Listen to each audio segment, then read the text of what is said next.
मुस्तफिजुर को आईपीएल से बैन करना बीसीसीआई का सही फैसला है। तीन तीन चीजें हैं। देखो, तीन चीजें इसलिए क्योंकि आप एक तरफ से जो लोग हैं वो ये कह रहे हैं, जो एक बड़ा वर्ग है वो ये कह रहा है कि अच्छा हुआ बैन कर दिया। दूसरा जो वर्ग है वो ये कह रहा है कि अगर चंद लोगों के, वो जो बड़े लोग हैं, वो जो एक पर्टिकुलर लॉबी से आते हैं, अगर उनके कहने से प्लेयर्स को बैन करोगे तो फिर एक एक करके सबको बैन कर दीजिए।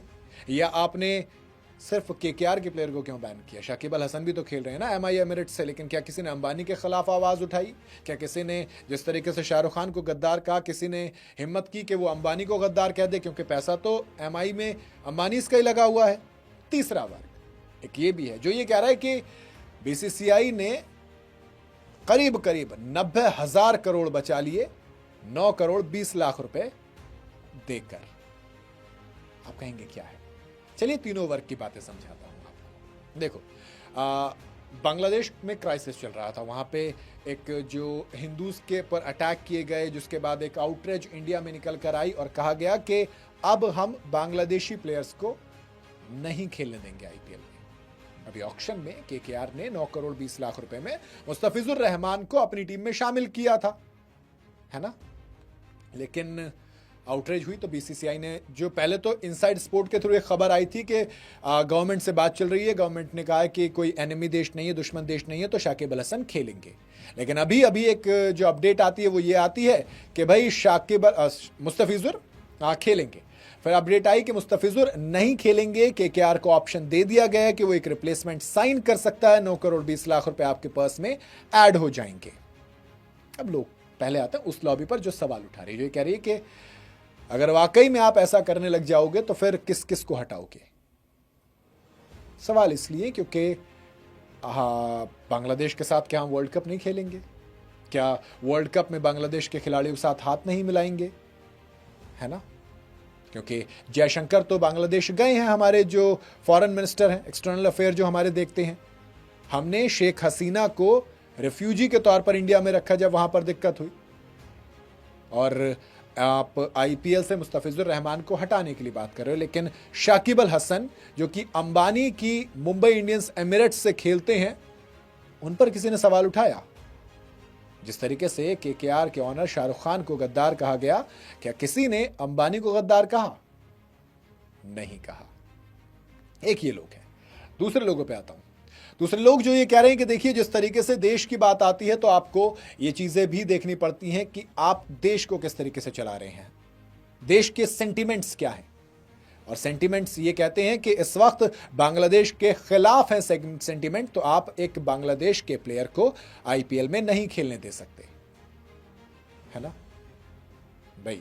कहा गया कि पॉलिसी है, आपको थोड़ी सी चीजें देखनी पड़ेंगी। आपको थोड़ी सी ये भी है कि आप लोगों की इमोशन, क्योंकि क्रिकेट सिर्फ एक खेल नहीं, इंडिया में इमोशन की तरह है।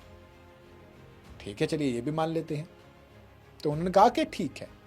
अब आता है एक तीसरा वर्ग जो ये कहता है कि बीसीसीआई सेफ खेल गई। दोस्त देखो, ड्रीम 11 के जाने से ऑलरेडी दिक्कत है हमारे पास, क्योंकि आईपीएल की ब्रांड वैल्यू में एक अच्छा मोटा कंट्रीब्यूशन आता था।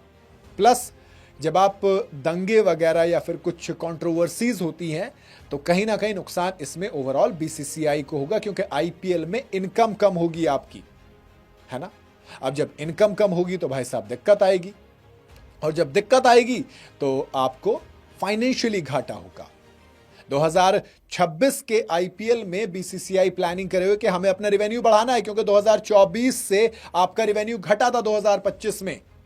तो ऐसे में जो आपने लॉस किया था वो आपको रिकवर करना है सबसे पहले, तो उसके बाद फिर आपको प्रॉफिट भी देखना होता है, क्योंकि 2-3 तरीकों से इनकम होती है।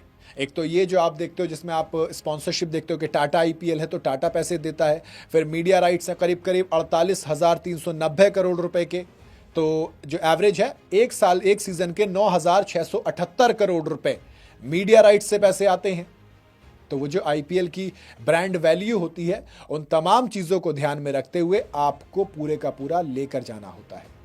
इकोसिस्टम जो आईपीएल का 2024 में 1,08,000 करोड़ था, वो गिरकर नीचे आ गया था।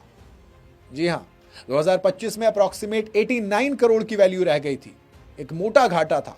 ऐसे में आईपीएल 2026 से बीसीसीआई को उम्मीद है कि वो अपने इस घाटे को ले जाकर वापस से अप्रॉक्सीमेट 1 लाख करोड़ की वैल्यू को वापस से स्टैब्लिश करना चाहेगी। ऐसे में वो किसी भी झटके को नहीं चाहती, और जब आप 1 लाख करोड़ की बात करते हो तो फिर वो जो आप 9 करोड़ देख रहे हो इसकी वैल्यू बेहद कम हो जाती है। ऐसे में इन्होंने मुस्तफिजुर को बाहर करने का फैसला कर लिया। 3 वर्डिक्ट हो गए जो मैंने तीनों आपको बता दिए। हालांकि हर एक्शन का रिएक्शन होता है, बड़ी पुरानी कहावत है भैया, कह गए ना। तो फिर अब रिएक्शन क्या है? रिएक्शन यह है कि world cup T20 world cup इस बार श्रीलंका और इंडिया मिलकर होस्ट कर रहे हैं। ऐसे में बांग्लादेश ने जो स्क्वाड अनाउंस किया है उसके अंदर मुस्तफिजुर रहमान का नाम है। अब सवाल के क्या होगा? सवाल का जवाब यह है कि बांग्लादेश क्रिकेट बोर्ड ने अब आईसीसी से गुहार लगाई है कि भैया हमारे मैच भी पाकिस्तान की तरह इंडिया में मत कराइए, सिक्योरिटी कंसर्न है। जी हां, बांग्लादेश क्रिकेट बोर्ड की तरफ से रिएक्शन आ गया क्लियर कि भैया T20 वर्ल्ड कप 2026 में हमारे जितने भी मैच हैं वो हमें इंडिया में अब खेलने ही नहीं है, हम श्रीलंका में खेलना चाहेंगे। इनके जो खेल मंत्री हैं इन्होंने बीसीबी को सीधा सीधा ऑर्डर कर दिया कि वो आईसीसी से बात करें। अब बड़ी बात यह कि भैया हमारे यहां पर मैचेस नहीं होंगे तो हमें नुकसान है। टाइम्स ऑफ इंडिया की रिपोर्ट के मुताबिक बांग्लादेश क्रिकेट बोर्ड ने बीसीसीआई के उठाए कदमों के बाद अपने रिएक्शन के लिए 3 जनवरी को एक इमरजेंसी मीटिंग बुलाई थी। 7 फरवरी से 8 मार्च के बीच हमें वर्ल्ड कप खेलना है, जिसमें बांग्लादेश को 4 मैचेस इंडिया में खेलने, जिसमें से 3 मैच कोलकाता के ईडन गार्डन में खेले जाने हैं और एक मुकाबला मुंबई के वानखेड़े में खेला जाएगा। 7 फरवरी को वेस्टइंडीज के साथ पहला मैच है, उसके बाद अगला मैच इटली के साथ 9 फरवरी को है, तीसरा मैच इंग्लैंड के खिलाफ 14 फरवरी को होगा और ये तीनों मैच ईडन गार्डन पे होने वाले थे, जो कि अब अगर नहीं होते हैं फिर 17 फरवरी को एक मैच और है नेपाल के साथ मैच वानखेड़े का। अब अगर ये चारों मैच जाते हैं तो नुकसान थोड़ा सा हमें होगा, प्लस एक जो चीज़ ये आएगी कि आप रिलेशंस को किस तरीके से देखेंगे, सवाल रहेगा। हालांकि मुस्तफिजुर रहमान ने थोड़ा सा अलग तरीके से इस पर रिएक्ट किया। उन्होंने कहा कि अगर आपको टीम से ही बाहर कर दिया जाए तो आप और क्या ही कर सकते हैं, वो क्लियर है। 9 करोड़ 20 लाख रुपए की बात ही नहीं है। उन्होंने कहा कि जब चीज़ें इतनी ख़राब है तो मैं तो कुछ नहीं कर सकता।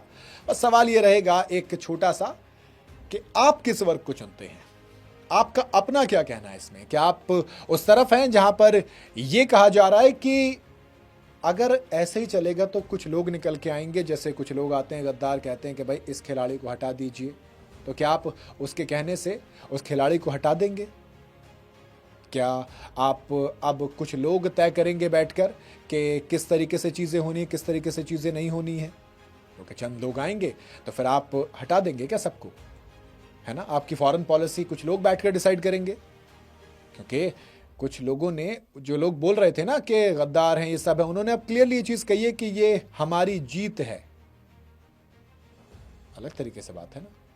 कुछ पॉलिटिशियंस जो विपक्ष के नेता हैं वो ये कह रहे हैं कि अगर यही जो नाम है मुस्तफिजुर रहमान की जगह लिटन दास या सौम्य सरकार होता, यानी कि हिंदू होते, तो फिर क्या आप बैन करते? तमाम सवाल आपके पास छोड़ूंगा मैं। आपकी अपनी क्या राय है वो आप कमेंट में मुझे ज़रूर बताइएगा।